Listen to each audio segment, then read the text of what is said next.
I've got a big bowl full of nuts. Got some almond, got some diced apricot in there, and a bit of dark chocolate. Time to wake up, recharge my brain. There we are, there's the Chiefs. Welcome on in, everyone. The second game of the day, with King Lumi II. Now then, allow me to formally introduce you to our new king, King Lumi II. He is both protective and dignified. We will initially be going for a military ambition. Should that military ambition fail, we will go instead for an authority ambition. We are proactive in protecting our subjects, much like our parent was. And we do not rise to provocation. I'm better than you, and I know it, and I won't be coaxed into joining you on frivolous activities. Yeah, no worries. If anyone needs to take a break, go and get food, whatever, that's more than fine. Obviously, I'll still be here. But yeah, it looks like we're going the tyrant route. As long as you give me money, I'm on your side. Let's get in. Let's see if I can give you money.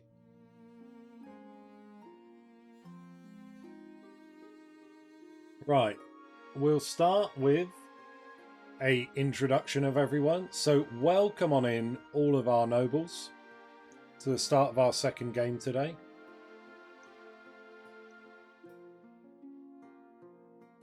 Joining us from the Barons, we have Baron Pesky Parrot II, Baron Emo Gay King, Baron Mutated Zombie III, Baron Noble Dragons, there you are, welcome on in, Baron Final Park, Baron King Unzu, Baron Desunderplan, and Baron Vampaloff. Welcome on in, all of our barons.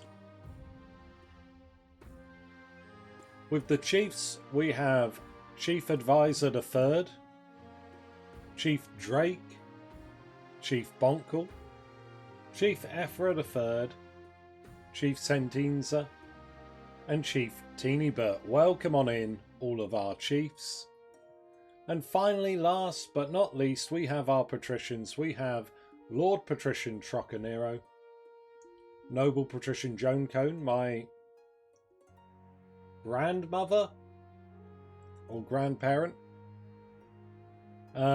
Lady Patrician Kitty Caffey II, Lady Patrician Godako II, Riran, Lord Patrician Riran, sorry, Noble Patrician Shadowmoon, and Noble Patrician Ocolassos. Welcome on in, everyone. Now, I hope you're all comfortable. I hope you've all got a fresh beverage and some snacks. We shall be going in now. And starting, as always, with the path to victory.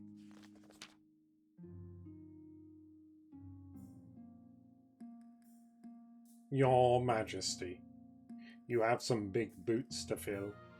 And with your parent out of the picture, the nobles will be looking for any opportunity to replace you. When you die, how do you hope the kingdom will remember you? Oh, tarot cards? Like my parent, I shall be remembered as a great conqueror. I shall inherit a military legacy and rule like none others before me.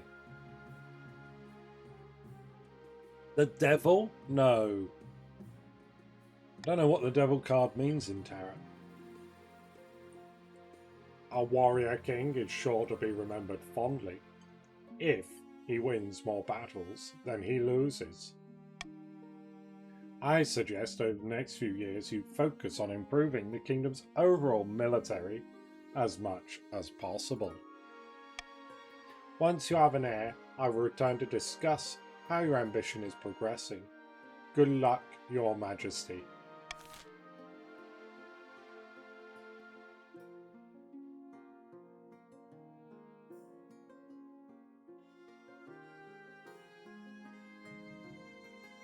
Let's have council introduction. Let's see you all.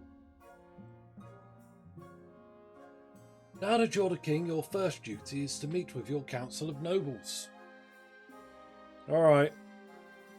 Who have we got? The Chiefs of the North. Hello, Ephra.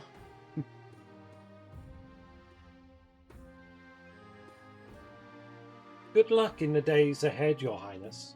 You're needed, dealing with us lot. Who have we got from the patricians of the coast? Shadow Moon, a pleasure. A pleasure, Your Serene Highness. I hope to see our kingdom prosper and grow wealthy under your reign. And finally, the Barons of the March have sent King Ulzu. Welcome on in. Hail and well met, Your Majesty. Under your leadership, we'll whip this kingdom into shape, And with that, the introductions are done. The council hall immediately fills with raised voices as the nobles argue. Is this what your parent fought so hard for?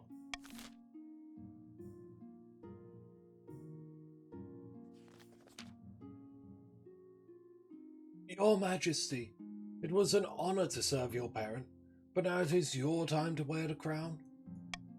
As is tradition, the council will decide what happens at your coronation.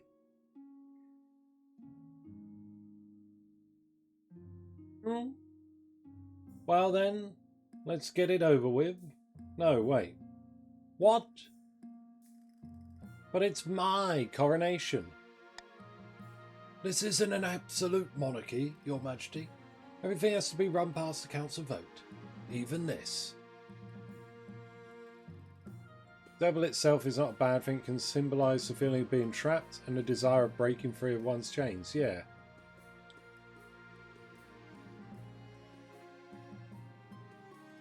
Chicken nuggies. Nuggy. Shall we call the nobles in? Alright, I'm not too worried about spending money anymore.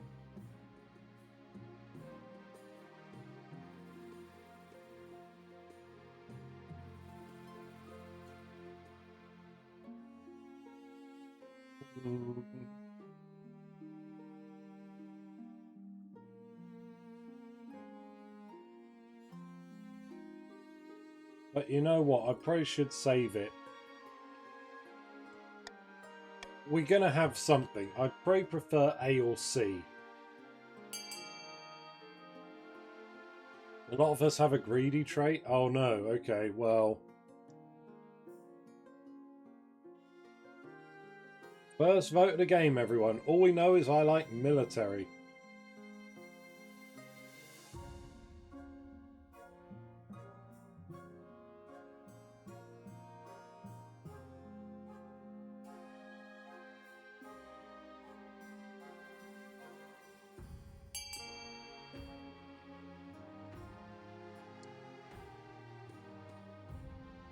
I can't believe there's literally a heretic living in the March right now. Do we think Etravion Diopri is still ruling that city he took?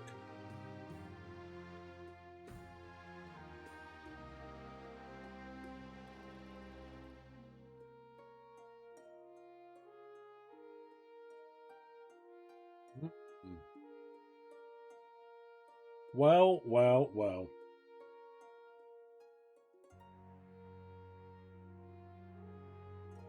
14 votes. 7 yet to vote. I'm going to do a final countdown. If you've yet to vote, please kindly get it in before I get to the end of the countdown in chat.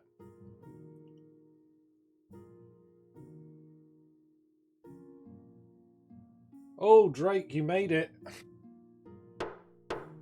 It's tradition, what, to try and do it at the last thing? Oh, to throw me in the river. Dignitaries arrive from all corners of Celestath, and it's only appropriate you show off.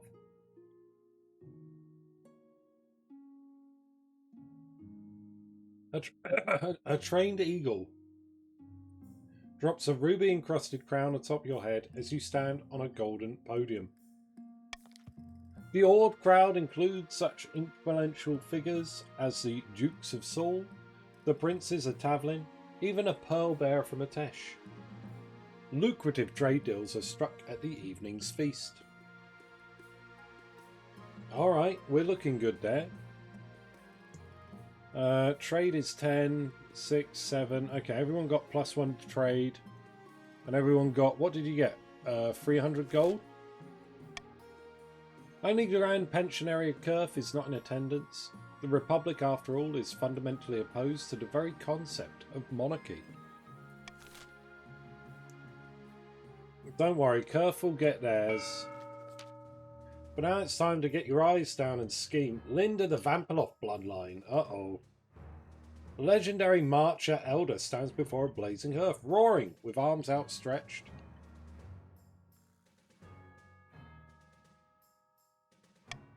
When are the Barons of the March back down from a fight? Never! I know you'll do whatever it takes to put me, your rightful monarch, on the throne. Yeah, okay, Vamp. Let's see. Subterfuge, modernization, or propaganda? So subterfuge, you want to supplant my advisors and fill my council yourselves. Modernization, you want to make sure everyone else's military is weak so you can take control of all the military. Or propaganda, you're going to propagandize the populace into thinking I'm too weak to defend them. Modernization, let's go.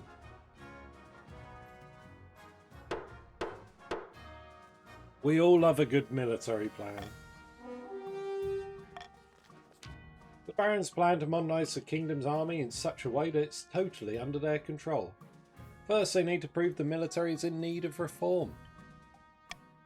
To advance their scheme, the Barons must lower the other regions' military to a combined total of 10 or less in 4 seasons. Currently at 12. Not bad. Asgul of the Teenybert clan, sinister northern troublemaker, stands precariously on a longhouse crossbeam, screaming like a fallen god. Chiefs of the North! We all know I should be on the throne, not this imposter King Lumi II. How do we make that happen? Asgul's all done up in gold. I quite like it, but... wow, what will it be? Chiefs, will it be Uprising, where you rely on the peasants? Will it be Doppelganger, where you try and supplant me with a body double? Or will it be C? Are you going to try and toot the horn?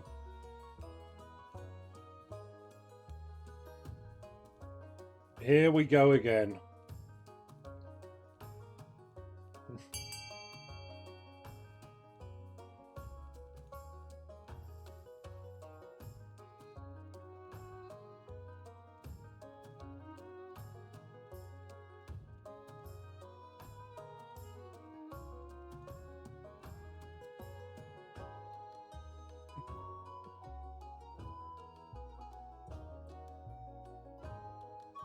Okay, the prophecy didn't work. What else have we got? We got the horn? Okay, the horn. Yeah, good. Prophecy, horn, prophecy, horn.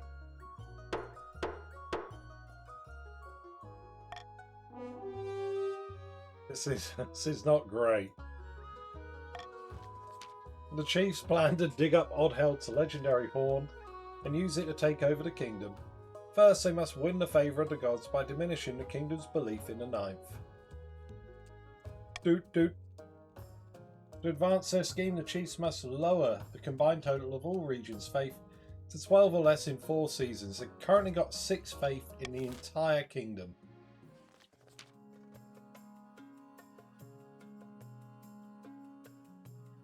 Spen of the Ocolossus family. Eccentric coastal tycoon scribbles with a well-used quill on a hardwood desk, explaining in measured prose.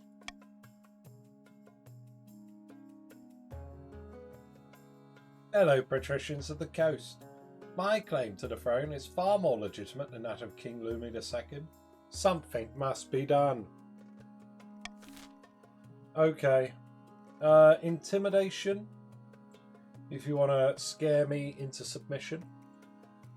Conspiracy, if you plan to trap me with loans. Or corruption, if you want to bribe your way onto the throne. What will it be, my patricians? What will it be?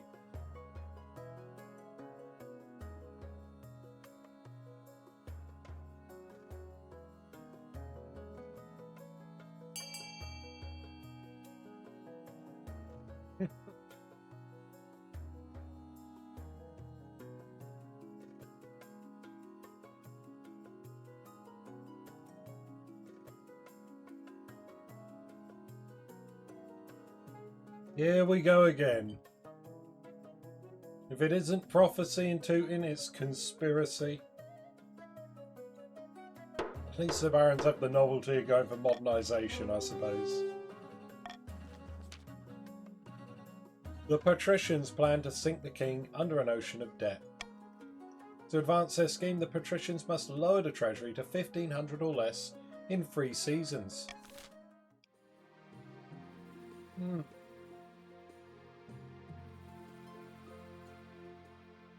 Lind, the questionable claimant of the march.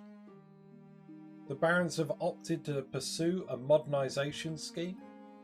To start with, they need to lower the other region's total military to 10 or less in 4 seasons' time. Only wish to invest in gunpowder? That's illegal, that is.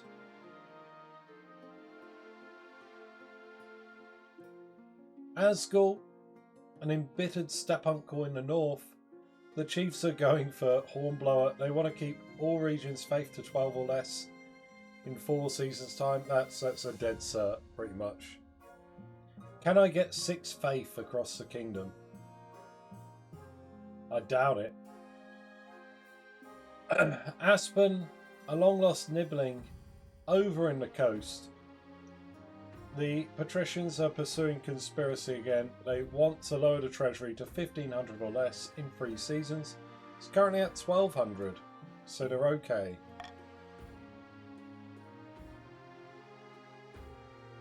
Aha! Ha ha ha ha!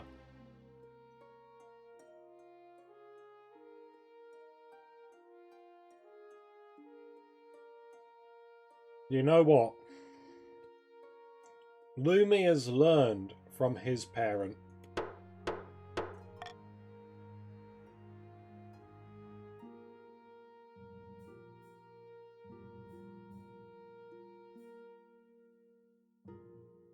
Okay, Sonic isn't here, so we're good. Okay.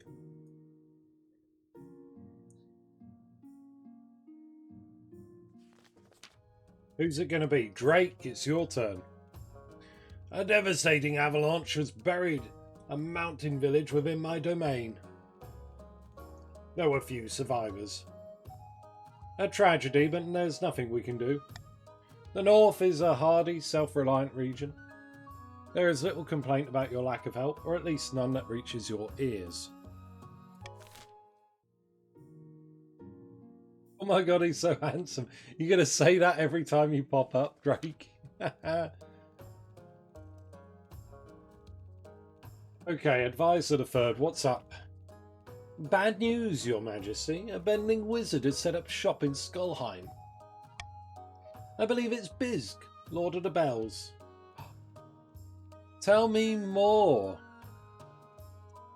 Tell me more about this wizard. Wizards have managed to tame creation itself. They wield untold power and are naturally distrusted by the church. Even the High Inquisitor wouldn't dare move against them openly. Bizk has influence over sound and its counterpart, silence.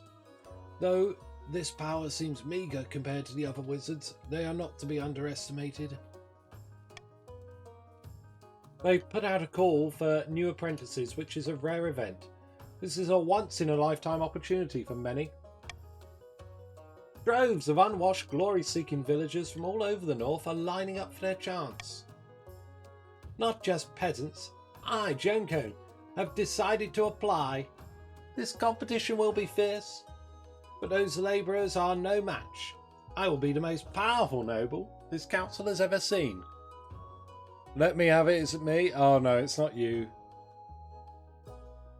Jonko, what, do you want to go?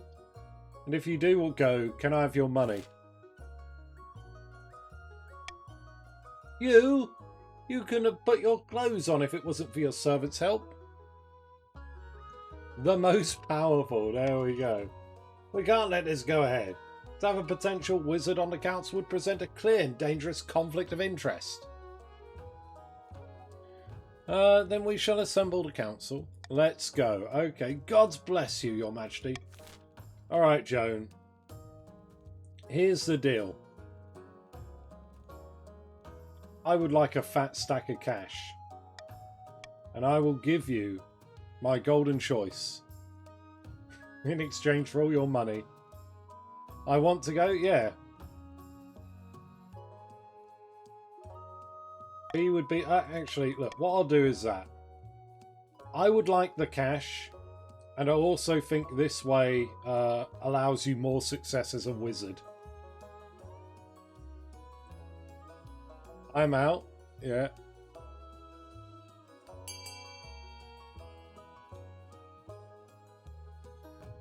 Vote how you please. I'll just veto the ability to stop you.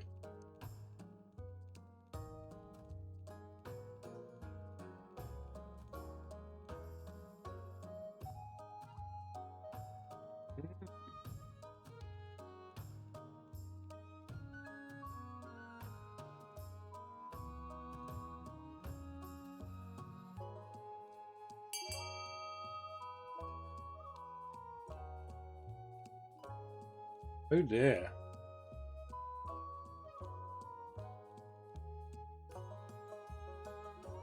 Well, it's currently a draw.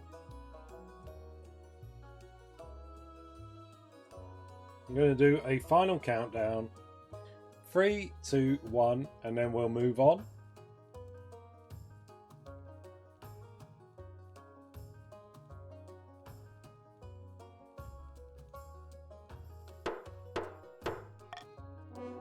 Oh!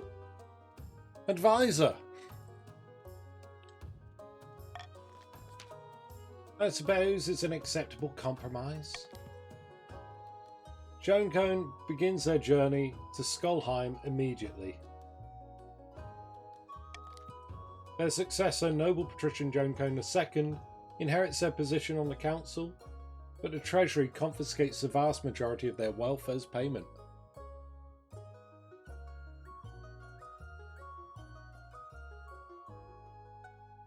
Salutes in chat. Joan is off to be a wizard. But don't worry, you'll be back. You always come back in some form or another. Now we can afford all kinds of things. Biz's presence in Skullheim attracts all sorts of visitors, though the power of their latent magic starts to wilt crops for miles around. That's sad. I will be back, yeah. You will. One evening you're sitting up in bed reading some paperwork when a filth-encrusted peasant wanders into your bedchamber, bold as brass. Hello, you Madge. Glad I finally found you. This place is a bloody maze, it is. Mind if I take a seat? Yes, I do mind. I'll stand then, no problem. Listen, I've got a bloody great idea for you. What if we tied a bunch of birds to a night? Reckon you could field some aerial troops and totally dominate the battlefield. Before the peasant can explain further, your marshal bursts into the bedchamber, sword drawn. Your Majesty, I'm sorry I didn't come sooner. I have no idea where the Palace Watch are. Do you want me to kill this intruder? Yes, kill him. He's speaking nonsense. The marshal's sword flashes, parting the peasant's head from his shoulders. Blood spurts across your favourite duvet. If it's one thing is clear from this mess, is that you need an honour guard who can actually keep you safe. Not like the pathetic watch. Think carefully, Your Majesty. These guards' loyalties will be divided between you and their region. Of course, you could just hire foreign mercenaries. They'd be Lord of Coin above all. Which foreign mercenaries do you suggest? A band of fearsome fighters from the Tatterlands called the Battle-Bitten Brethren. They specialise in bodyguard work, but they're costly, and hiring foreigners will betray a lack of confidence in our kingdom's fighters. I've made my decision. I await your verdict with bated breath, Your Majesty. The Battle-Bitten Brethren.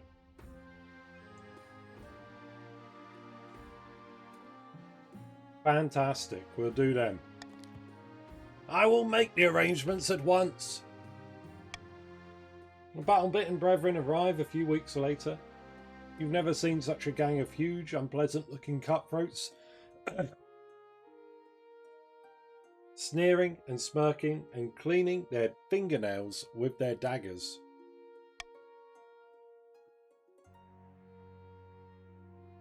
Your fears are assuaged by their commander, a grey-haired man who calmly explains the service they provide.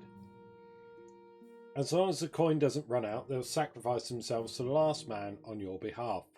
Don't know how that works, but okay.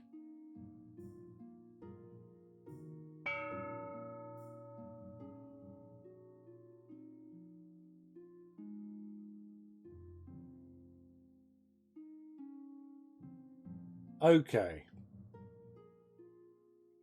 So, the barons are going to want D, the stadium, and they're going to want to avoid E, the fortress. Ironically, I'm the opposite. I want E, the fortress, for a better military.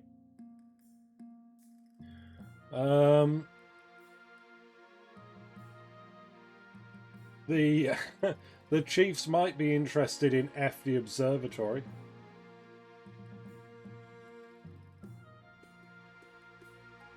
Quite like C. These are all quite good. A, B, and C, they're all nice ones. They're all a buff to things. I can feel my money being spent. Yeah.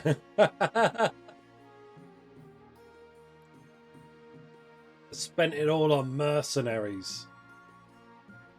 Oh dear. Alright. Oh, salute to the duvet. Yeah, the duvet's gone as well. Let's start the auction. Type !fund, followed by the letter of the item you would like to fund, followed by the amount of money you'd like to fund it with.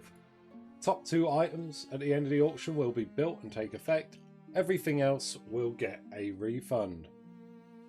You have about 40 seconds to get your funding in. Fund 0. Try not to miss out. There is a slight delay on stream, and so I will type when there are 10 seconds left in chat. D and E at the minute in the lead. D heavily so. That's stadium. Boom! 10 seconds. Go, go, go, go, go.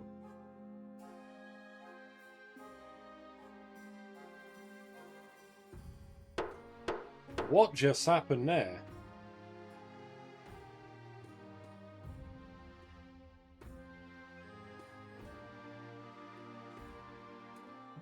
That is so weird. Godaku is bullying the chiefs by building a stadium there. And Ephra is helping out the patricians by building them a fortress.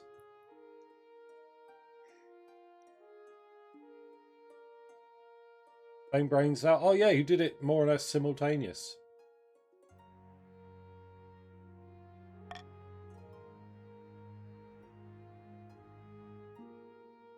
Fuck's sake. Okay, here we go. Look at this, Your Majesty. Chancellor holds up a wad of paper. On the front is printed the Daily Squawk, along with a dense block of text. They're calling it a paper of news because everything that's written in it is new. It's like a little town crier made of parchment.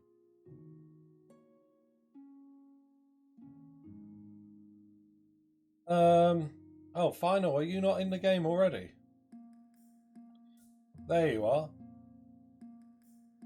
Yeah, we started a new reign, so you have to rejoin.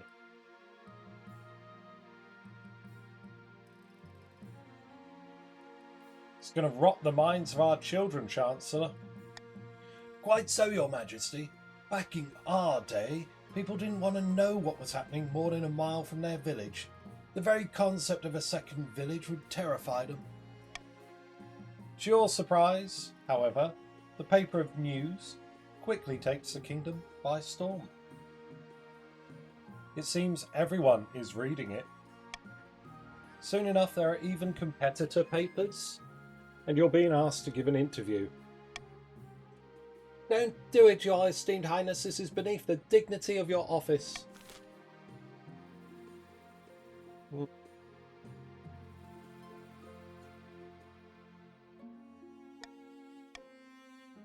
going to pay you to let me print propaganda.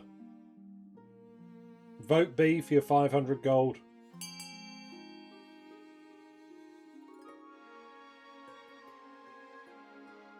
The newspaper has been invented and that's never been done before. I mean, never. Not at all.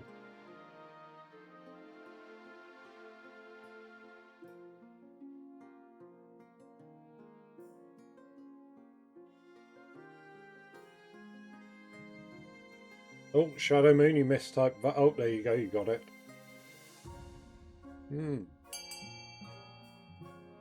Chewing my nuts, chewing my nuts. Nom, nom, nom. Hold on.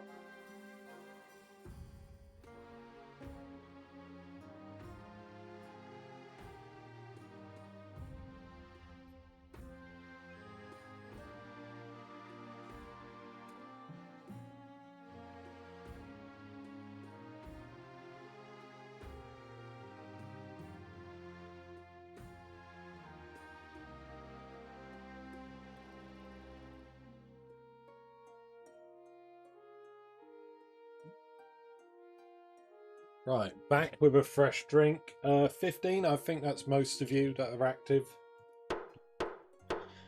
Oh, let's see what we got.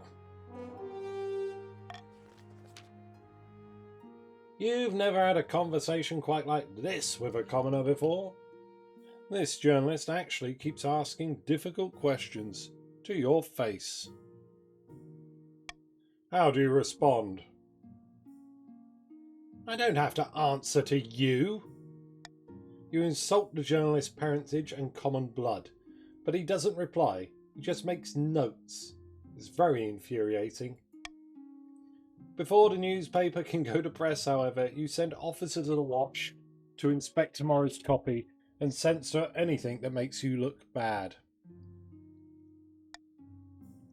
Perfect. The interview has been transformed from a hard-hitting interview investigative journalism to a light, fluffy piece about your favourite flavour of jam. Blueberry, by the way, blueberry jam, the best. You're suddenly a lot more relaxed about this newspaper business. Perhaps it can even be useful.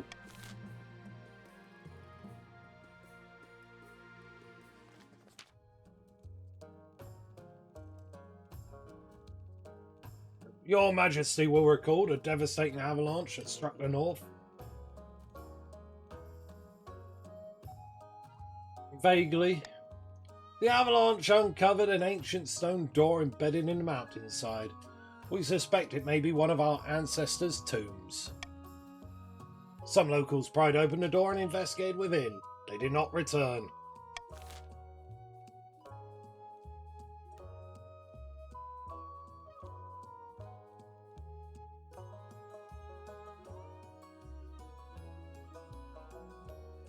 Might be treasures and riches in there.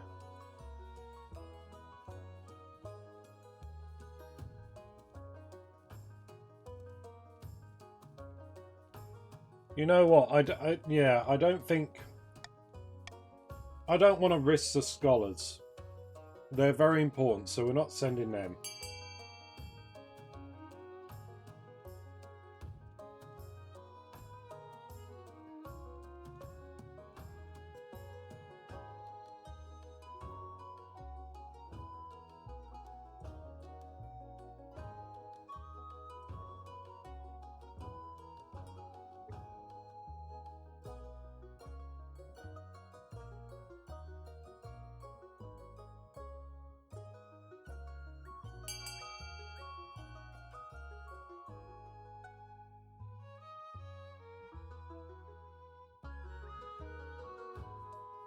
Okay, it's really close. Gonna do a final countdown, 3, 2, 1, and we'll move on.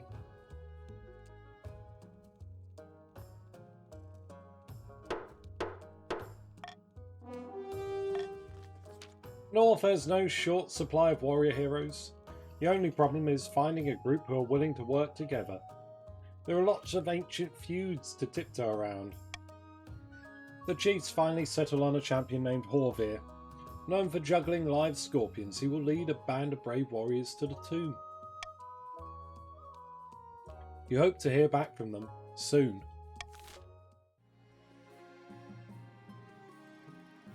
Let's see, finding a spouse. Your Majesty, it's important you find a spouse sooner rather than later. I take the liberty of finding eligible candidates. What is your preference? Men, women, or do you not mind? Show me the women, Chancellor. Thank you, Your Majesty. I'll send out messengers to the most influential noble families in the kingdom. Let's see what they have to offer.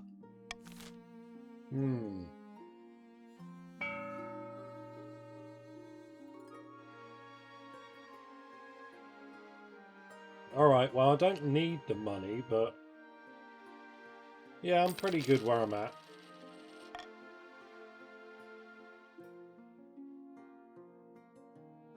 Oh crap, what's this?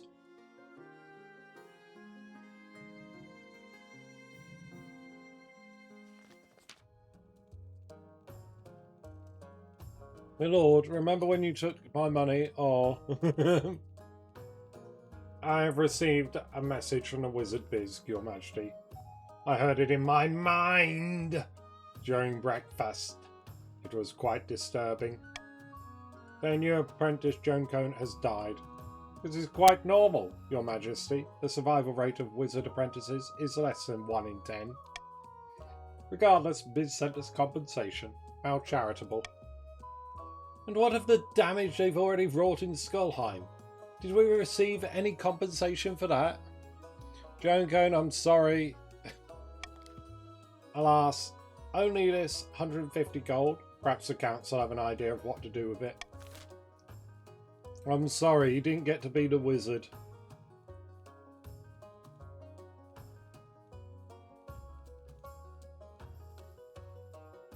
But you know what?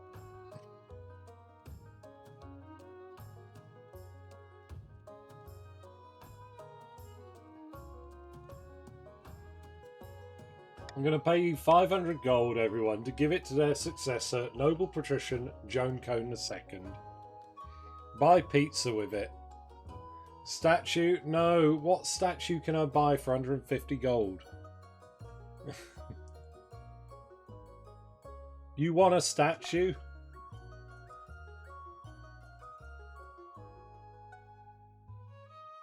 Do you actually? I'll do it if you want it.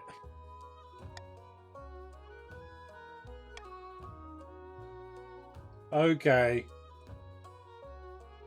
Scratch that, everyone. Joan wants a statue built. 500 gold, everyone, if you vote C.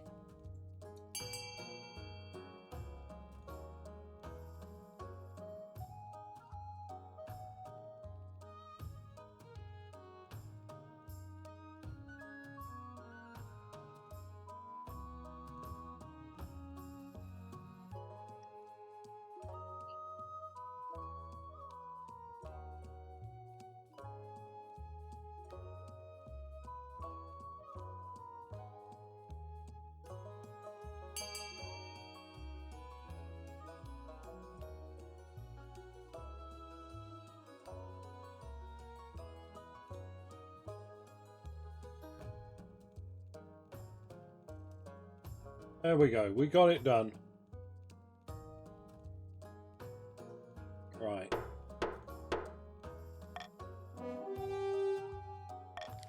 Let's see how this goes. Work starts immediately, although Joncone II is a little disgruntled that they didn't receive the compensation directly. A week later, the Chief Architect pays you a visit. Small problem, Your Highness. The money wasn't nearly enough to build a whole statue. So far, all we got is a pair of very heroic-looking feet. I'm not sure what the council was thinking.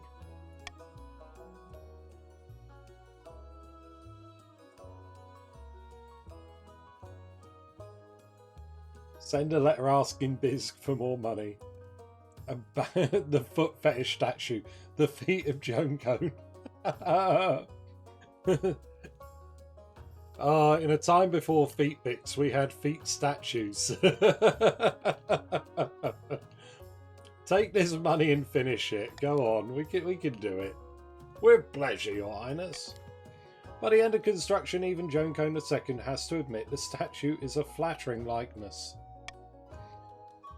Its meaning will no doubt be twisted and forgotten over the years, but for now it's a stark reminder of the dangers of wizards.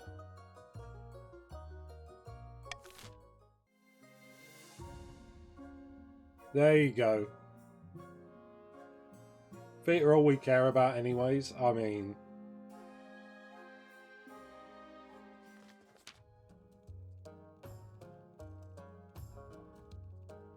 I'm gonna judge you. We've received word from Horvey, Your Majesty. He has returned from his exploration of the Mountain Tomb. Who? You remember Horvey, Your Majesty? The hero we sent to explore the Northern Tomb? He juggled scorpions right here in front of your throne. Never mind. Saint of the Wizards? I guess we can put that on the plaque. Horvir now marches at the head of an army of magic warriors, made entirely from ice. They believe Horvir is their ancient king. Is this a joke? The traitor Horvir plans to take your throne with his frozen army. We don't have long to decide on a response. What do you suggest? Treachery must be stamped out. Yeah.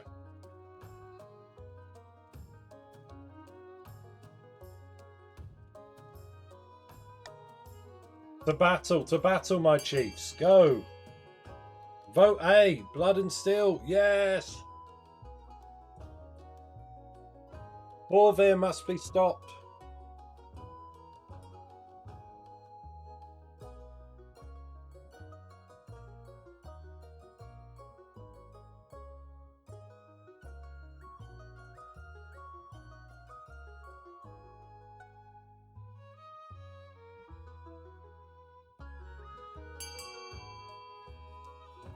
That's strange. Kitty, I saw your vote, but it didn't come through for some reason.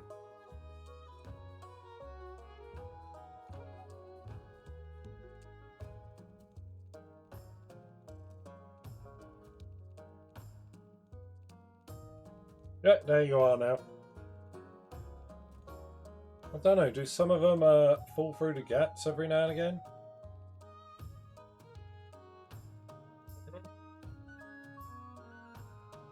Perfect. Sorry I'm not being as chatty this time, everyone, but whenever the votes are on, I'm chewing on my goody nuts. The resultant war is bitter. The Ice Warriors are formidable foes, inhumanly strong and untiring, each killing dozens of soldiers before it falls. But eventually, your numbers win the day. In the aftermath, the chief's army is devastated and much of the countryside is barren. A bruised Horvir is brought before you in chains.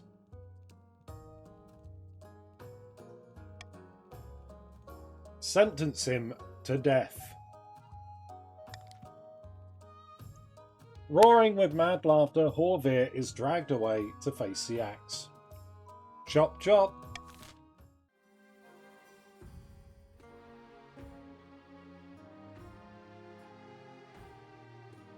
Sad face? Nah, I mean, you know. It's all swings and roundabouts. The chiefs have been large and in charge for a while. And now they are small and not so in charge. I found 3 potential matches for you. 1 eligible young woman from each of the kingdom's 3 regions. Choose wisely, you'll be securing a powerful alliance. Okay, what do I want? Somebody that knows they're better than the peasantry and other nobles. Someone that doesn't like to socialise. A shut-in would be ideal.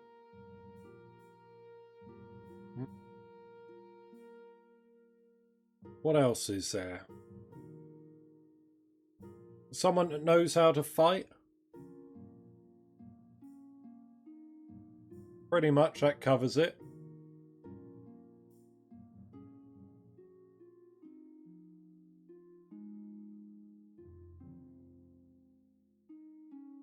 Yes, I know. Chancellor leads you to the Great Hall, where they've arranged 3 portraits on easels. For now, each is covered by a cloth. Alright, let's see the eligible bachelorettes. They whisk away the cloth from the first portrait. This is Kestrid, firstborn daughter of the Northern Ephra clan. Apparently the other Northerners have nicknamed her Windspeaker. I can't imagine why. She's made herself quite wealthy with a series of shrewd investments. Had a bit of a controversy a while back. When her clan hall burned down, apparently her peasants were to blame. I'm not really that interested, to be honest. Yeah. From the coast, we have Aurelia, wealthy heir to Lord Patrician Reran's estate. She's got a reputation for honesty and fair-mindedness. That's rare along the coast. That's my daughter, yeah, kind of. Yeah. She's also an obsessive collector of rare books. She'll splash out thousands for the right edition. She's a fountain of energy. No one can keep up with her. See, I like her better. Aurelia's...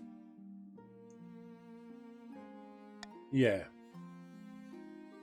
And finally, we have the Marches offering. Johanna, scion of the prestigious pesky parrot bloodline. A gloomy woman, prone to sudden floods of tears. Naturally, other barons despise her for showing such weakness. Okay. Like most of the barons, her great passion is hunting. No beast is safe from her crossbow. And nor is she, actually. She walks with a limp. Ever since she shot herself in the shin, trying to hit a ferret.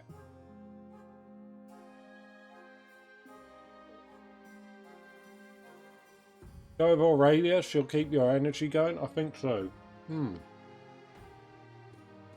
Padraig! Welcome on in. Where are you? There you are.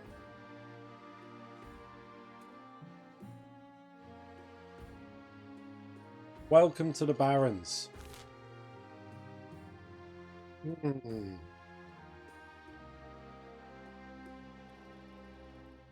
I mean, she does sound like a laugh. Crying all the time, shooting herself in a shin. Yeah, it has, yeah. How have you been, buddy?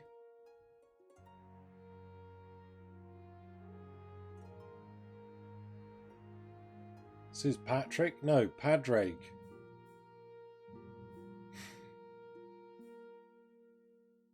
Good, I'm glad to hear it.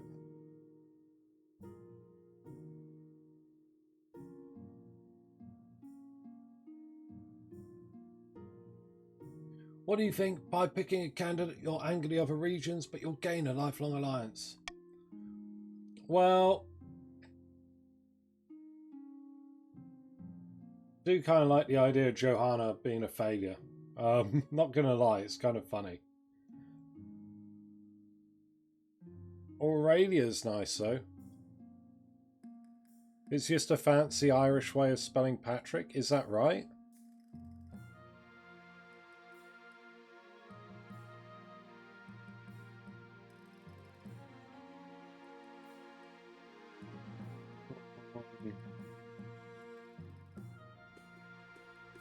Made my decision. Well, which of them do you wish to marry? by virtue of them having the stronger military, Australia of the coast. Yeah, just like Sean is just John. Sean is not just John, really.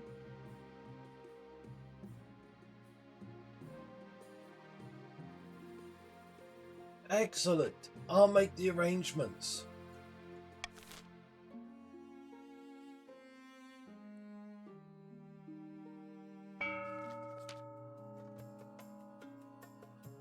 In a dingy seaside tavern, two patricians of the coast meet to plot their latest scheme. Terrible news! The kingdom prospers. The treasury's practically overflowing. I didn't expect the new king to be competent. Nobody did. We must work harder to bankrupt him. The patricians' aim is to lower the treasury to 1,500 or less. Currently at 3,700.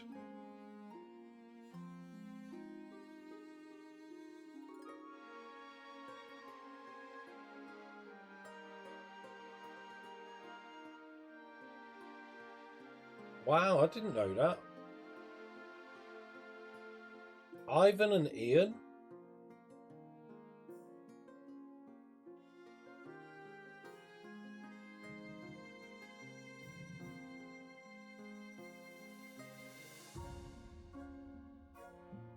Alright, I like authority, so I'm going to take that. Let's go.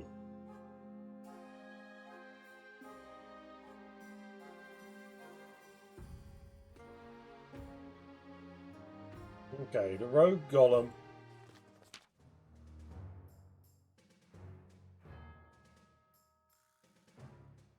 A rogue golem crossed into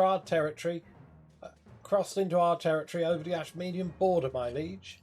This could be an exciting opportunity. Why did the golem cross the border? To get to the other side. Ah ha ha.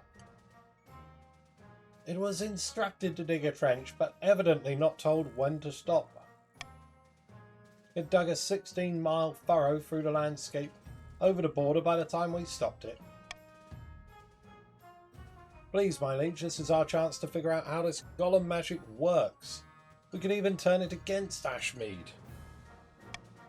Your Majesty, the barons would drown their own grandmothers to gain an advantage over Ashmead, or over the chiefs and patricians. Golems are an offence to the ninth god, and they're dangerous. We should destroy it before it gets out of control.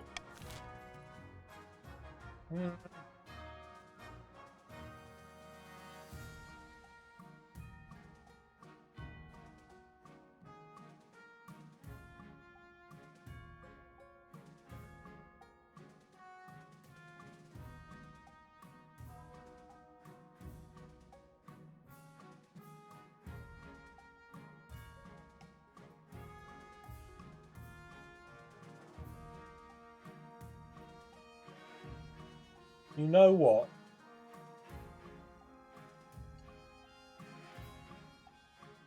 I am quite partial to B or C, but I don't know. You know what? If you're going to do C, I want to get some authority for it.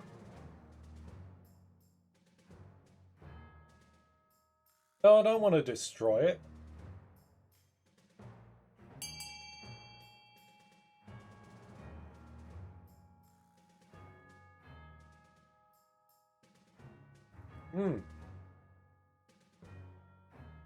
Jagazi, welcome on in. Where's the game place you? There you are, you're in the Chiefs. Welcome.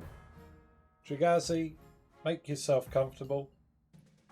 We like to roleplay a fair bit here. So as you can see, everyone sort of scatters to wherever they feel like their character would vote. If you scroll down my channel, you'll find like little beginner rules for role-playing as a noble, like a little random tape you can roll for a starting point. But yeah, try not to sway it if you see people voting outside the interests of their faction's scheme. And yeah, welcome aboard. If you have any questions, feel free to ask.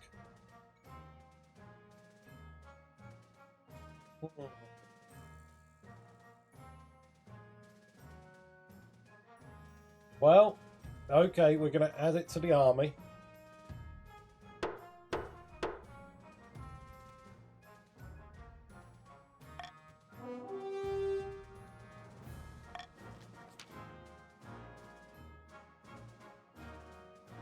We know first-hand experience how well these golems fight.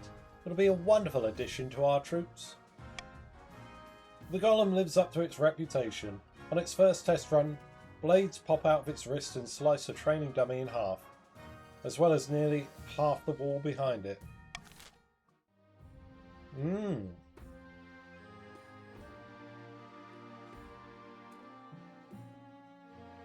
That's pretty good, isn't it?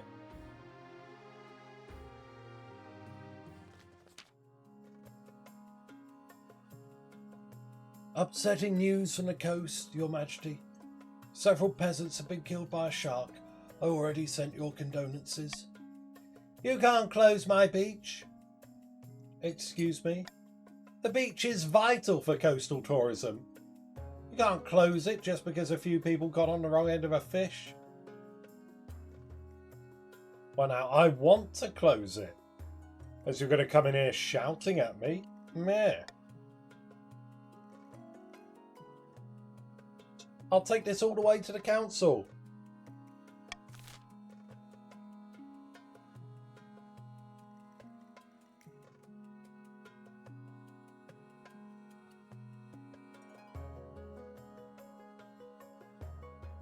Yeah, we're going to shut down the beach. I'm going to pay you money to shut down the beach.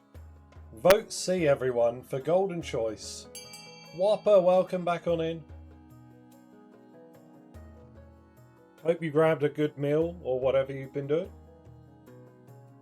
Things are going pretty good.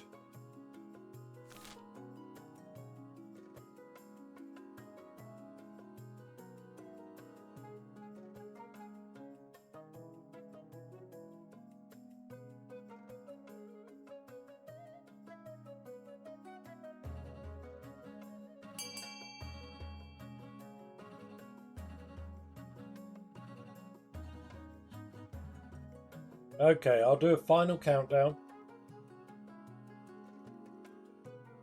And then we'll move on.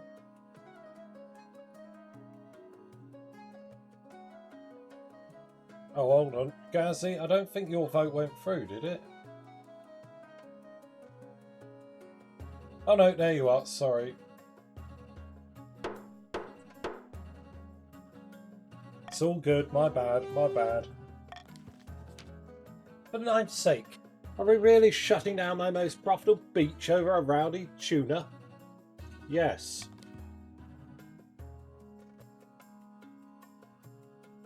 It's the only sensible option. The beach is closed until further notice, and tourism revenues take a nosedive. But no more people die.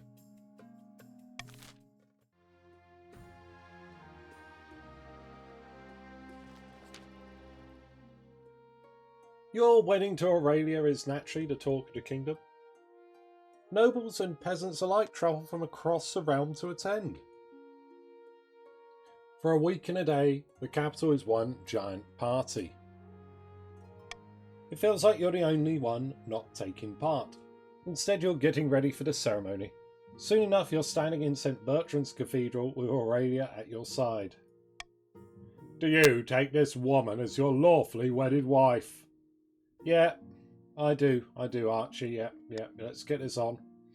And I'll pronounce you king and wife. After the wedding, of course, there's a feast, and after the feast, a dance. Your new wife, Aurelia, delivers a short but heartfelt toast, expressing a wish to get to know you better. By the time you find yourself alone with Aurelia, it's past midnight and you've never felt more tired. I must profess, I'm glad that it's over. We can finally talk openly to each other now. Oh, I feel the same way. Glad to hear that. It must be difficult being king.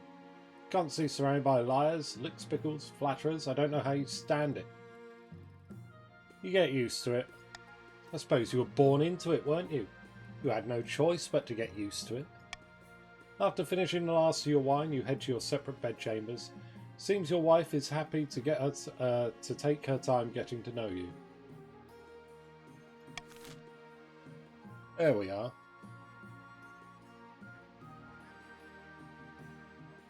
It's not terrible. There are worse marriages. Amidst the dark and foreboding forest, a small, squat castle stands watch over the march of order. There at the end of the kingdom, our plot is hatching. Ha! Their kingdom's militaries are in shambles.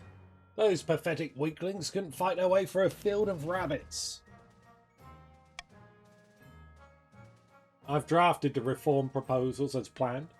The council will be more than happy to follow our lead.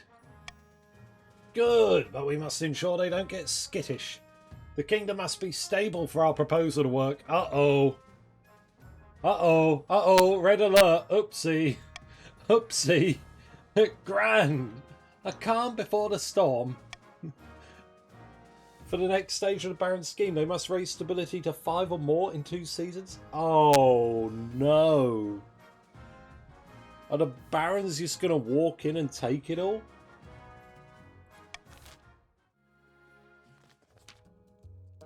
Not good. Northern sagas tell of Oddheld's horn, once gifted to the mortals by the honey-blooded prince himself. Lightning Strike, thank you for the follow. Thank you very much, I appreciate that. Feel free to jump in and join the game if you like. But yeah, I stream King of the Castle every... Where did that put you? There you are. I stream this every Sunday. So come back every Sunday, you'll see more King of the Castle.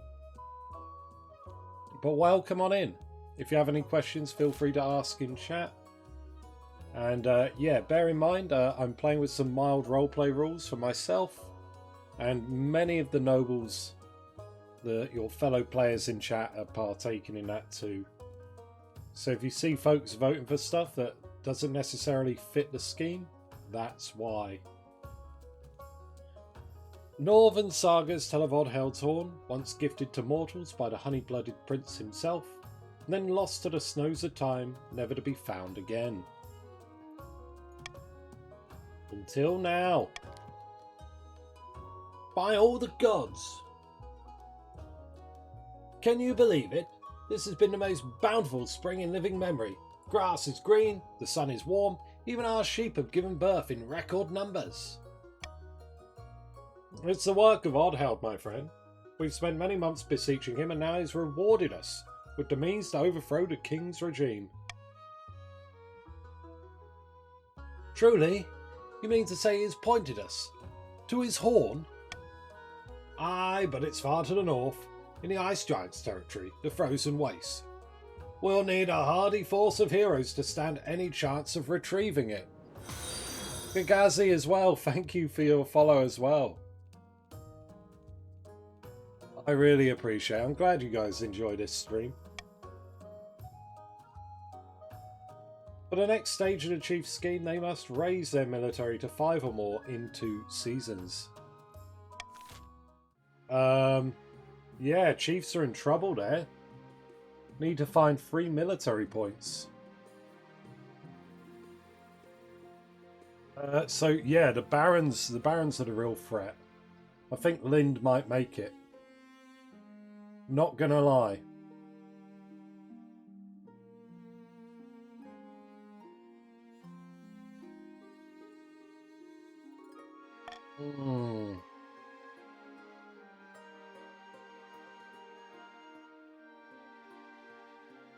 Oh. Oh no. Oh no. Okay, need for horses. We'll start with that. Your Majesty, I've been thinking. Marcher soldiers are without peer, but our armies could always be stronger. Okay, Patrick. Would you like to buy a crustacean? We'll get there. Yes, I would. I always love a crustacean. What we need are better horses, but the best don't come cheap. The Ashmedians have a surplus of destriers at the moment. Horses bred for war. Perhaps the crown could go halves with the barons to acquire some. For the good of the kingdom, of course. Invest in horses. I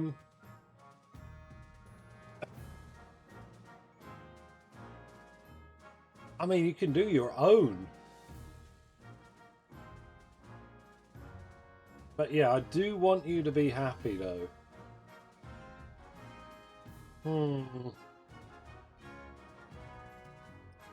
Okay. I'm happy to do that. And spend the money for the instant thing. If we take the gamble, I want iron choice. Wait, no, hold on. I don't trust everyone else to vote. We're either going to buy the horses or we're going to take a gamble on it.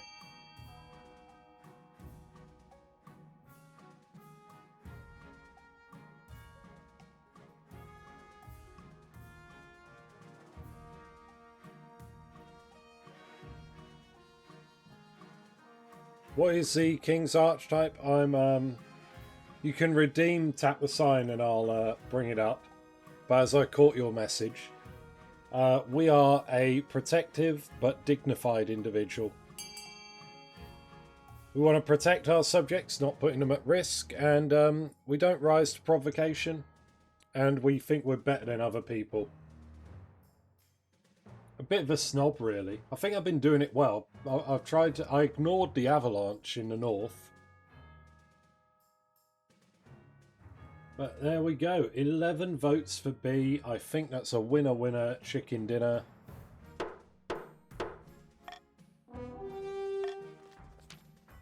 The barons get to work on learning everything they can about horse husbandry to the best of their breeding techniques. Hopefully you will see positive results by the next fowling season. Breed your own horses and put wheels on them? Yes! Alright, here we go. Lord Patrician Lightning Strike is here to see you, Your Majesty. He wants to sell you, a crab. Of course he does. It's the latest trend along the coast, Your Majesty. The patricians have started keeping a species of jewel crab as a fashionable pet. The creatures are so rare that one can now sell for as much as a mansion. Very well, send him in. Thank you for seeing me, Your Majesty. I know the price is steep, but I assure you these crabs will only go up in value. Well, I'll buy it then.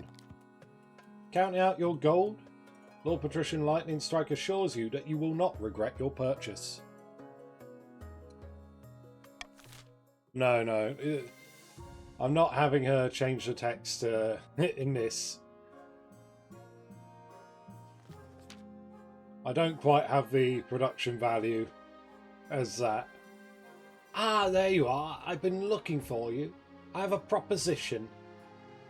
What do you need? I'm writing a book, the first of its kind, a study in the science of money and services. I call it economics. There's a new machine that can print hundreds of copies of the same book at once, called a printing press. I was hoping that you could fund the process. Then my book could be sold up and down the coast, maybe even the whole kingdom. Yeah, do it. Why not? Yeah, cool. Yeah.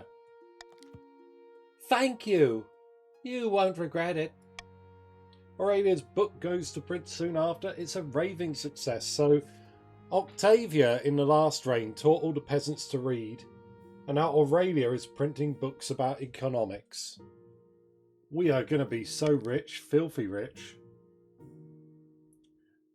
It's making quite the impression among the other patricians. Using Aurelia's new ideas even boosts the coast's economy. Fantastic. You'll be fine. In a dingy seaside tavern, two patricians of the coast meet to plot their latest scheme. The treasury is practically empty. The king is struggling to fund his ambitions. We're perfectly placed to offer him a loan. So helpful of us. Indeed. These loan agreements will be as friendly as a bear trap, absolutely loaded with hidden catches in the small print. Now watch me work my magic. Good evening, noble patrician. What exactly is the purpose of this meeting? I heard about the King's recent money troubles, and I thought we could both benefit. Sign here, and here, and here. This agreement does seem fair. Very well, I'll sign. The King will be pleased. Good night, Lord Patrician, and may the knife bless you. See, easy as pie. But it's not enough to bankroll the King. The rest of the kingdom must be in debt to us as well. To advance their scheme, the patricians must have the highest trade of all the regions in 3 seasons.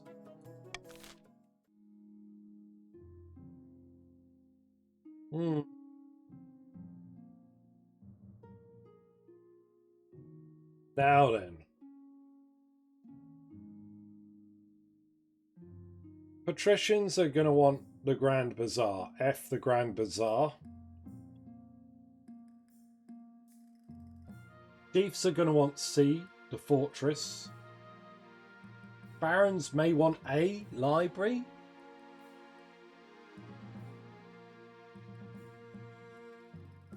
Yeah, I mean, yeah, A, C and F are the ones to look at, I think. Here's a list of all the nobles and all your wealth. And we will... Grand Bazaar.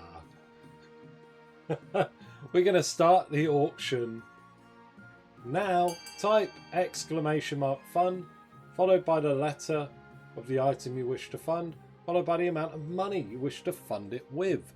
Top 2 items at the end of the auction will be built and take effect. Everything else will be refunded back to you all. You have about 40 seconds to get your funding in, but there is a slight delay on stream, so I will type in chat when there are 10 seconds left.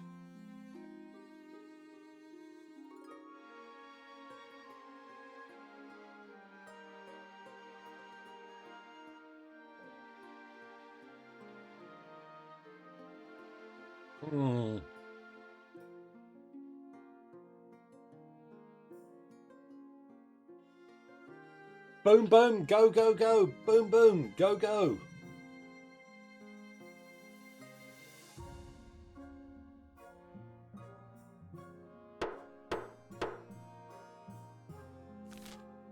What? Oh my god. Oh my god, how fantastic. 10 stability just for me?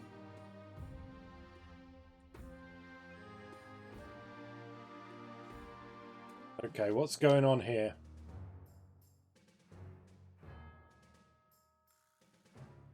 Oh, Trocker, I think you missed by a little bit.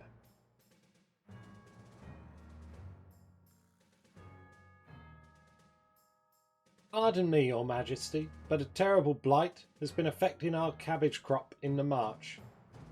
Why should I care about cabbage? Hell's bells, my liege. Thousands of people rely on cabbage for their daily meals. What? Why would I know about cabbage? What can be done about it? It breaks my heart, Your Majesty, but we need to abandon the harvest and raise the affected crops. Hopefully that will contain the spread, although it will mean a hard winter. Don't listen to these ignorant commoners, my liege. They're overreacting as usual. Burning the crops would be a far more famine than it would prevent. March of Faith too low, confirmed. The warlock is at work here. Holy shit.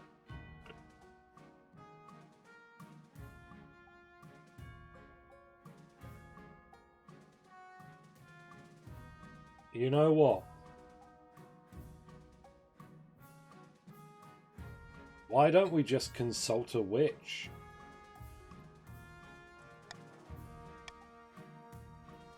Right? I'm going to do iron choice here. And if you give me the iron choice here, I'll do the golden choice on the next one. I'm taking the golden choice hostage until you give me more authority. C for consult witch. Consult witch for cabbage. C for cabbage.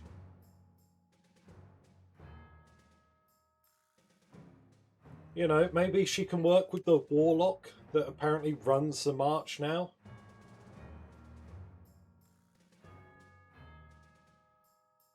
Yeah, things are not great. Things are not great, but here we are.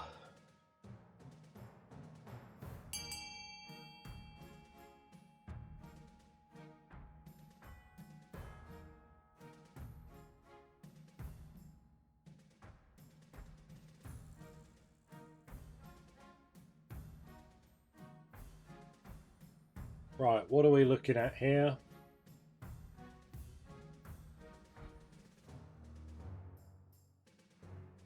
Hentai Dad, welcome on in. Where are you? You're up here somewhere. There you go.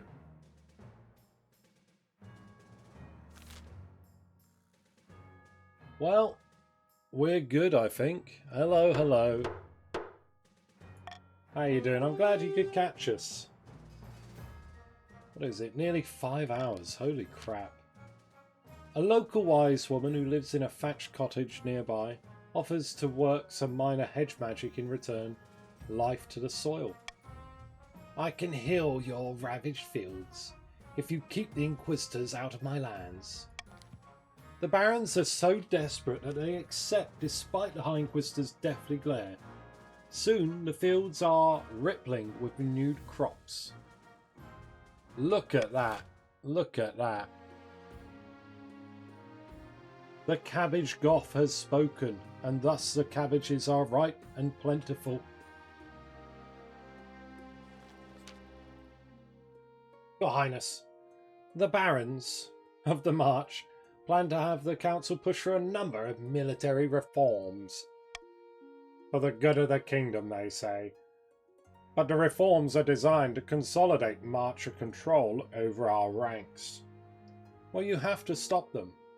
In this situation, I can only give you advice, my king. The barons are waiting for a period of stability that will allow them to pass the necessary amendments while everyone's guard is down.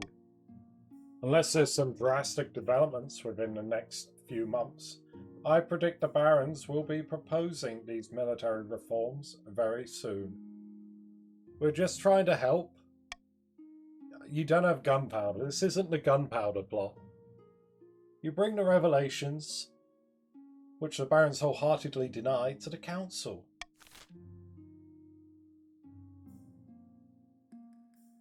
Damn it, barons.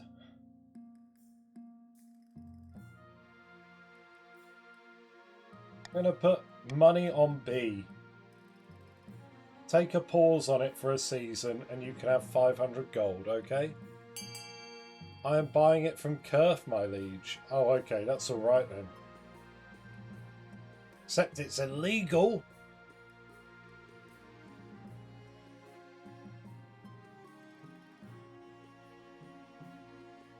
Oh, pardon me. Then again, I don't know. Did the audio filter pass out that burp? Might have done. Okay, what have we got? Oh yeah, and to my regulars, how's the audio been? I feel like I've finally cracked it so it doesn't make static every now and again.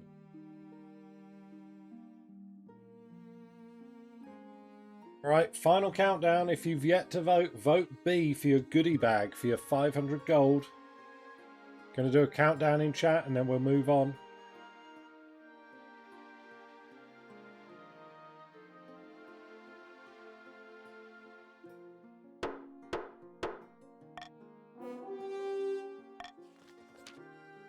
You call upon the best legal scholars in the kingdom.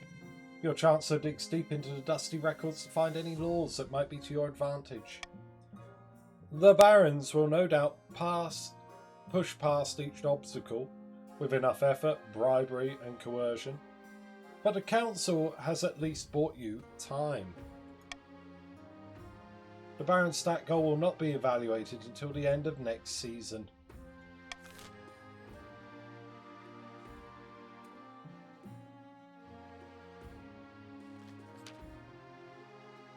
Your marriage to Aurelia has leaped from strength to strength over the past few months. Truly, you found your soulmate twice! 2 soulmates in a row? And every day you count your blessings. The last queen was my soulmate as well. A double soulmate? Love it. It's high time you thought about an heir. Congratulations are in order.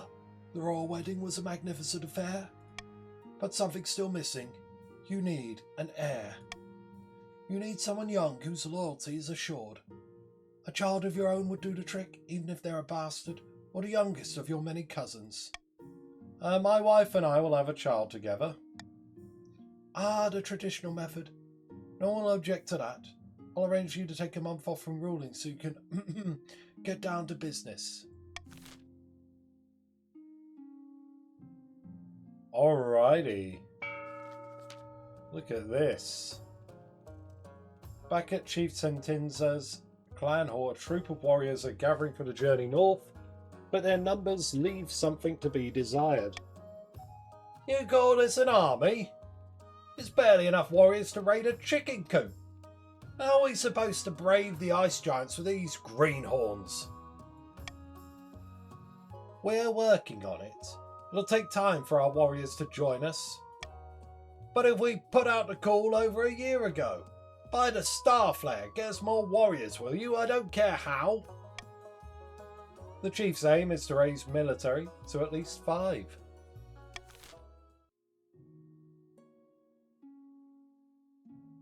The Baron's new hotcakes are selling like sliced bread. Good job, Barons, I suppose. Let's see, how are we looking?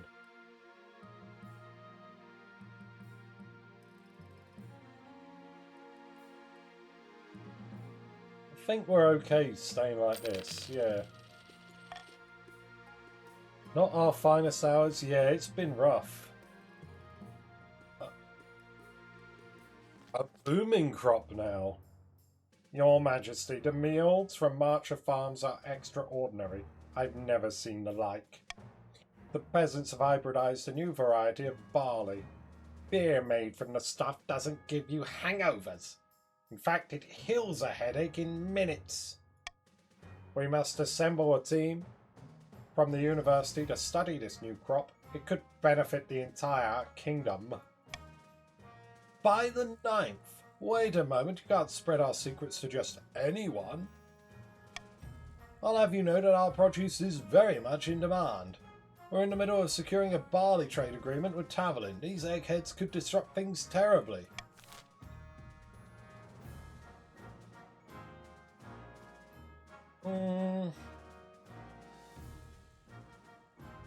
Yeah, I think I'll pay you all.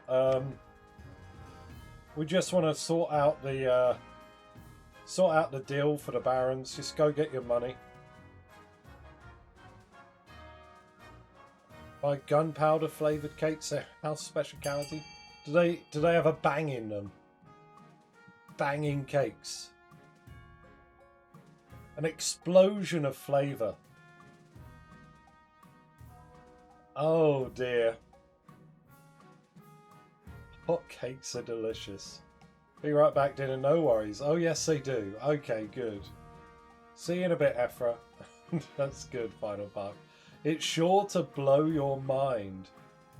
Gunpowder bang bang hotcakes. Come and get them while they're hot. Alright.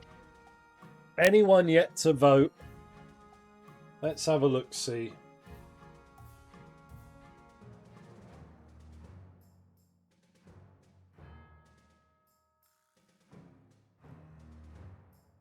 Final countdown. Vote B if you've yet to vote and get your golden choice money. 3, 2, 1, and then we'll be moving on.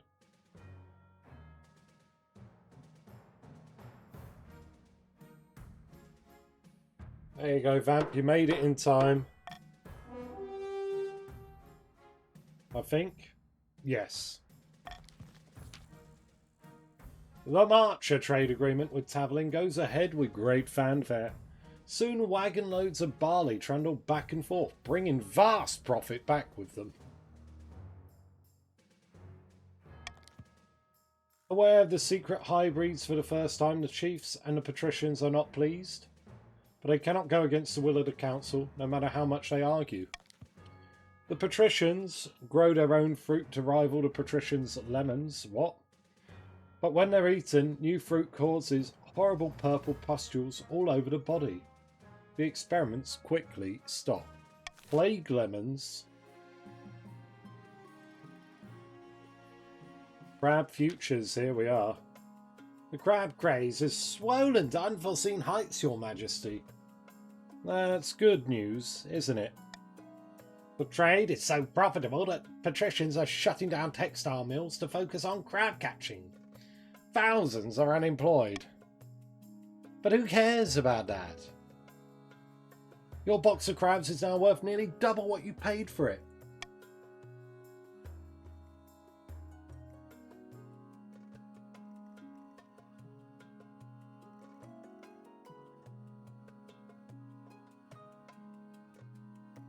Let's prevent the closure of factories by offering tax breaks to the industries. Thanks to your generous initiative, the collapse of industries along the coast is less extreme than it could have been. Many factories keep their gates open despite the total disinterest of their crab-obsessed owners. Of course, the question remains, what to do about the crabs?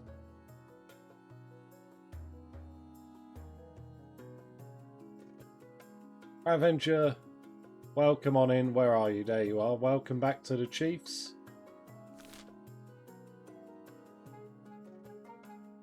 And hold on to them, though.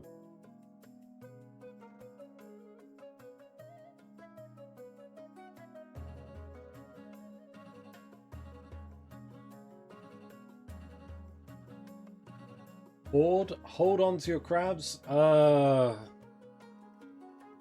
You know what? No, we're just going to sell them. You sell your crabs for much more than what you paid. The treasurer appears satisfied with your practicality. Look at that. Meanwhile, industries collapse on the coast. No, they don't. I fixed them. I fixed them. I paid for them not to.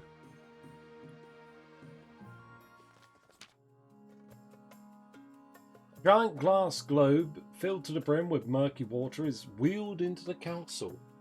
The fishbowl contains Lord Patrician Trocanero Troca. I'm sorry, you're cursed this today. Suspended in liquid, he pokes his head above the surface. Your esteemed highness, glub glub. A most infuriating circumstance has befallen me, glub glub. Oh, what happened to you?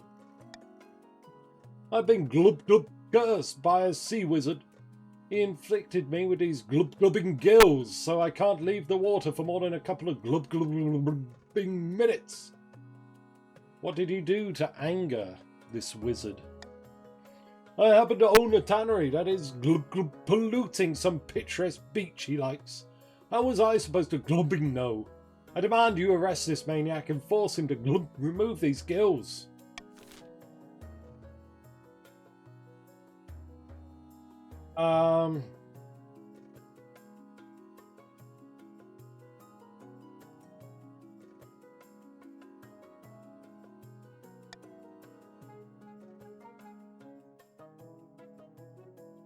You know what? We don't want to do that.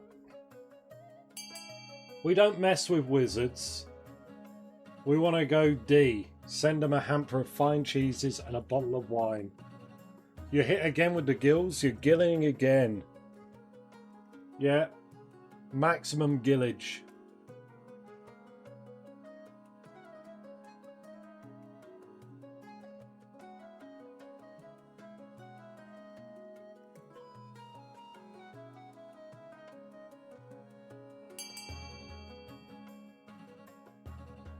You want us to close down the tannery? Oh, don't want to lose the trade.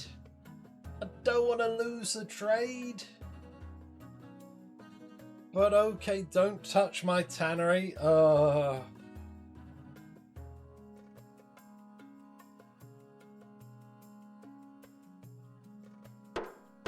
wow, okay. We've got a diplomat. Soon enough, the sea wizard appears before the council. As he walks in, seawater sloshes at his feet, welling up from the ground itself. What do you want from me? And we need you to reverse the curse afflicting Lord Patrician Troccanero. And why would I do a thing like that? His tannery's ruining my favourite beach. I don't curse for nothing.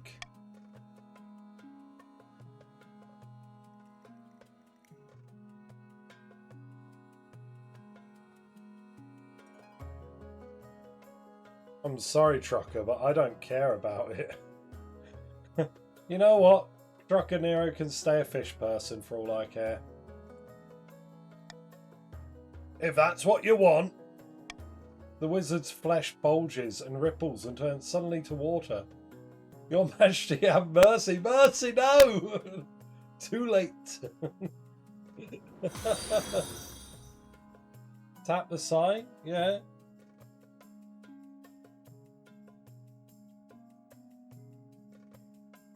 I'm not going to put people at risk by making demands of a wizard. And I don't care.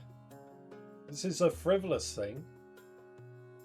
You didn't want your tannery touched, and I don't want to spend my money on this. The wizard's flesh bulges and ripples, and suddenly turns to water, splashing down your corridor. He's left you with quite the clean-up job. How glub glub dare you! From then on, Lord Patrician Troccanero remains confined to his aquarium. The sight of the great glass globe and its glub-glubbing occupant in the council quickly becomes unremarkable. Sorry, Trocker. You're only ever gonna glub now. You mother glubber! Glub glub. Okay, alright. After several rounds of deliberations, the council approves wide-ranging reforms to the kingdom's standing armies. Finally, some good military. The barons are major contributors to this new model army, having volunteered their expertise and manpower in these trying times. The newfound authority brings riches to the march, merchants seeking to sell arms, mercenaries seeking employment, and even young peasants looking to defend their kingdom.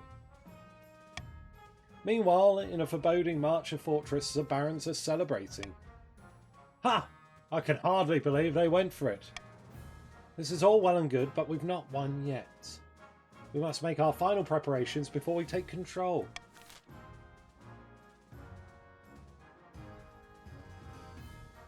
Okay. A. You can march directly on the capital with the full strength of the new model army. That involves raising your military. Or B. You can quietly force the king to abdicate. That involves lowering my authority. So you are now going to be chasing 9 military if you can, I believe.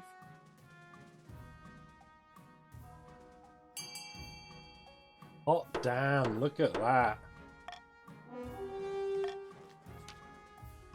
Then it's settled. We have a plan of attack, but one last thing remains. Defence. For our final march on the capital, we need a sizable home garrison to repel opportunistic attacks from other regions. For the final stage of their scheme, the barons must raise their military to at least 9.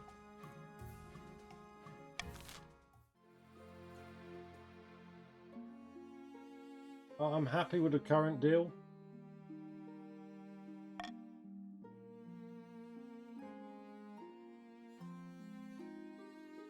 Here we go.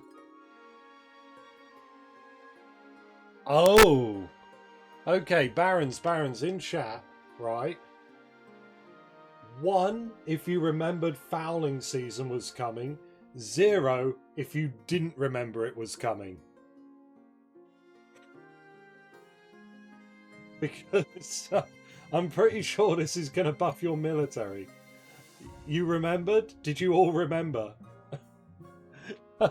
No. Well, aren't you Zero's lucky?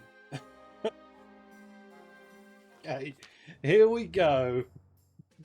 Great news! The new fowls have come in, and our horse breeding program has proven successful. They're stronger than ever. Oh! Just winging it! Do they have wheels? Oh my god! Oh my god! Ouch, the mic. Sorry. I'm getting excited. This is funny as hell. Well played, Barons. Well done. I appreciate a good game, and a good game this has been. Oh.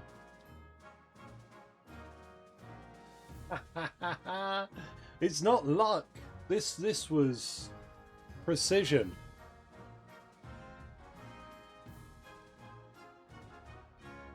Those horses will be strong enough to haul my new cannons? Yeah. Here we go. Of course, they'll take a few years to reach maturity, but my fellow barons are very optimistic. A new generation of mighty war horses awaits. And what about the rest of us? The barons... Giving the barons a monopoly on war horses is irresponsible, I say. You can't trust them.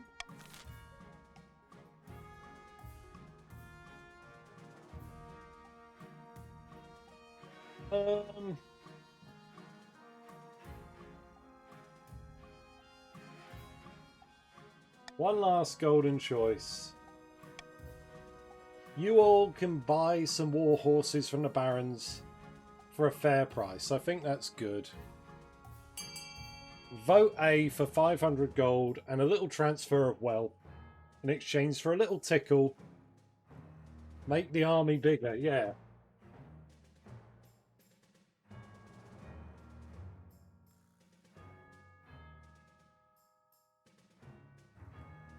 We are big. Jesus. You did it. You did it. This was clean. This is the cleanest run you could have possibly had. I was a little in doubt. Then the Chiefs had to fight those ice monsters and lost most of their army. And you just hopped and skipped your way to the finish. Beautiful.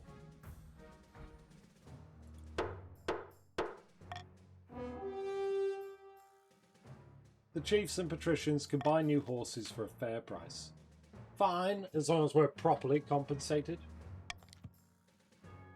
Gold changes hands. The Barons send some of their new fowls to the Chiefs and Patricians. Everyone wins. Fantastic. The Barons are on top, it looks like. Your Majesty, your greatness, Chief Gagazi has been having prophetic dreams. It's true. I can part the veil betwixt now and some ways off. Alright, tell us a prophecy then. I look to the future, and it speaks through me, no more, no less. For instance, Baron Final Park should beware of birds for the next season. And I saw a vision of Baron Patrick's body floating away on dark waters. What? Great God! Please, your greatness, have him foretell the futures for the council. We could gain great insight into great mystery. Ravager... Okay, Ravager and Gagazi look very similar as well, I was about to say. I'm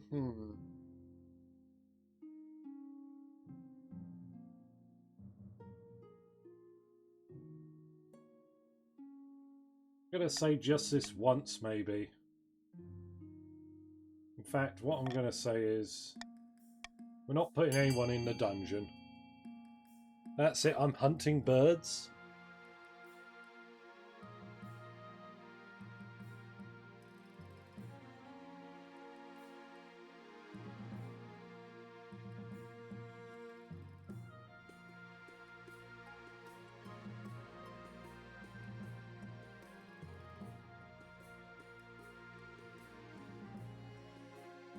I eat shrooms?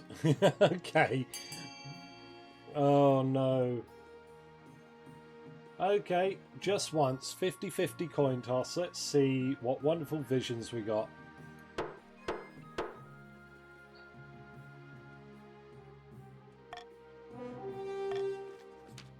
Chief Gagazi spreads a dark velvet cloth on the floor, sits cross-legged and closes his eyes.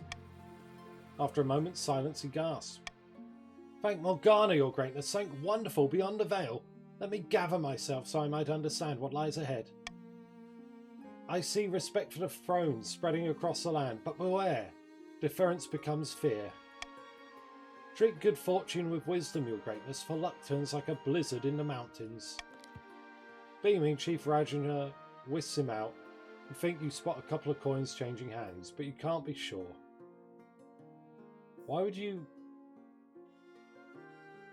tell me this? What was it? Sure enough, the Chancellor soon reports a new tax treaty with Ashmead that puts the kingdom at a great advantage. Gagazi must have known what he was talking about. Oh, okay.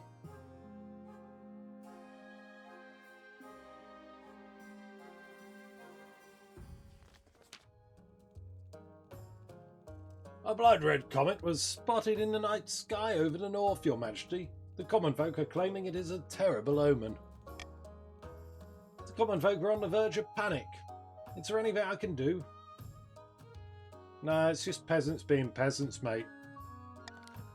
For a few weeks, the north is gripped by panic. Riots break out in the streets, soothsayers wander the land, foretelling doom. Been losing money from the start of this? Have you? 2,500. I think you're in good money. But alas, one last time, let us end the season. Sitting on a bench outside a sun-bleached villa, two patricians of the coast meet to plot their latest scheme. Our profits are down. Our companies are being outcompeted by the damn barons of all people. Glub glub.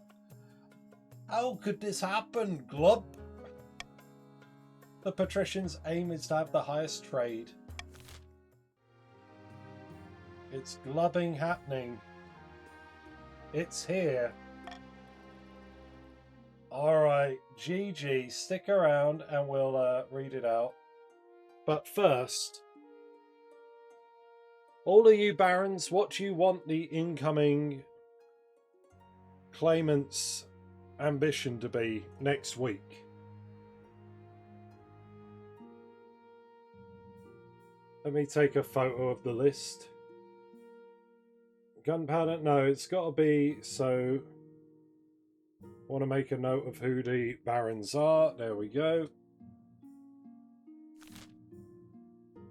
What do you want it to be? The options are authority, stability, trade, farming, military, or faith. What would you like, barons? Try and come to some sort of consensus in chat while I read this out. Authority? Authority? Okay. Faith is there. And that is why we must ensure that the taxes are collected in regular intervals. Wentaris, welcome, but you're here just at the end, I'm afraid. We're just finishing up.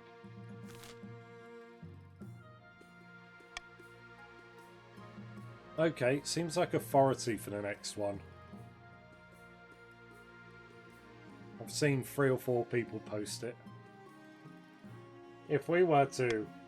Your Highness, I have urgent news. So what's the matter? The new model army has deserted us.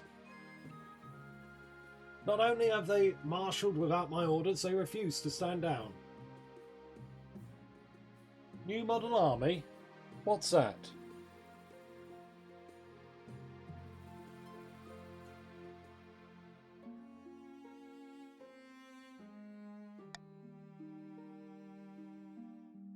The reorganised and revitalised troops that were supposed to be the kingdom's world-class fighting force trained soldiers in high-grade equipment. They went to their inaugural parade together, Your wife said they looked like a shining porcupine with all their pikes and polished plate mail.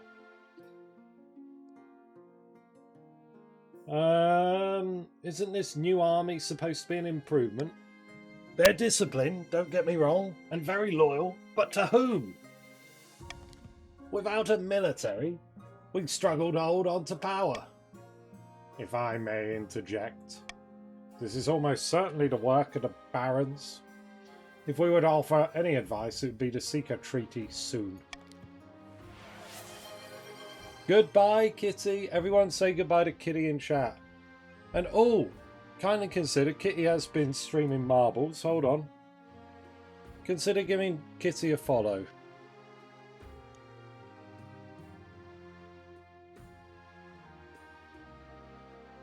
If I can spell your name right. Hold on.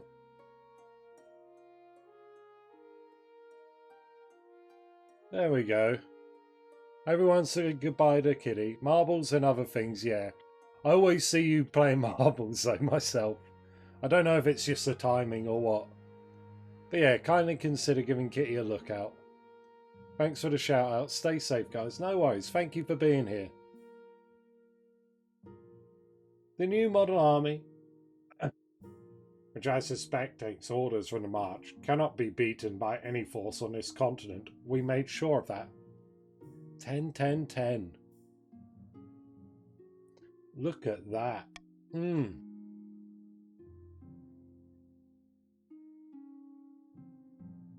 Can't you do something sneaky? Assassinate some important people? The time for that has passed. With the barons united and in full control of the military, I can do nothing to stop them. Well then it's over. I'm sorry, Your Highness. The only strategy is to minimise the losses. Perhaps we could negotiate a favourable surrender. You stalk out the room, unwilling to hear more. Late that evening, you're joined by Aurelia in your bedchamber. Judging by the look on her face, she's already heard the news. I'm still in shock. I can hardly believe those bastards would betray you like that. After everything you've done for this kingdom. She pats you on the back awkwardly. A few minutes of silence pass. Despite everything, it's still hard to believe that your reign might be about to end. Whatever happens, I love you. I love you too, Lumi. Will you talk to them? They might let you live if you're willing to abdicate.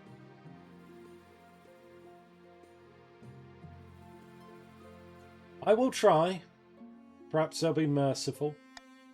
I'm sure they will. The next week passes in a blur. Word of your imminent removal spreads through the palace like wildfire. Everyone takes extra care to make you comfortable, as if you were a dying animal. Oh no! That's so sad. When the new model army finally arrives in all its shining glory, you're handed over like a prize sow. Soon you're languishing in the dungeons.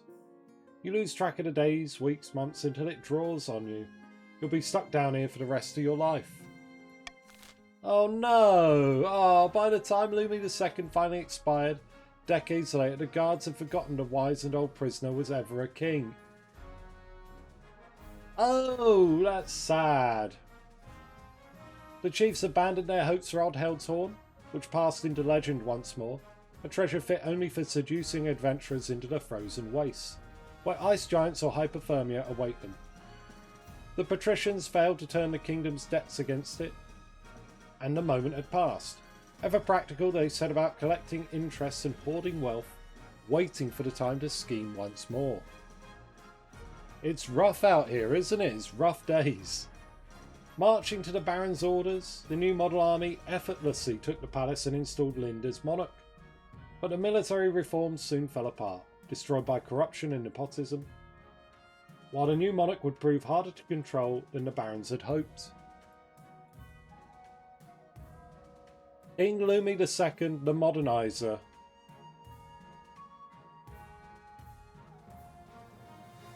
Whopper II, still wealthiest at 18,000 and some change. But look at this, look at Monarch Lind here. Look at this, today has been great. We've finally turned a corner and we finally got something resembling a healthy kingdom.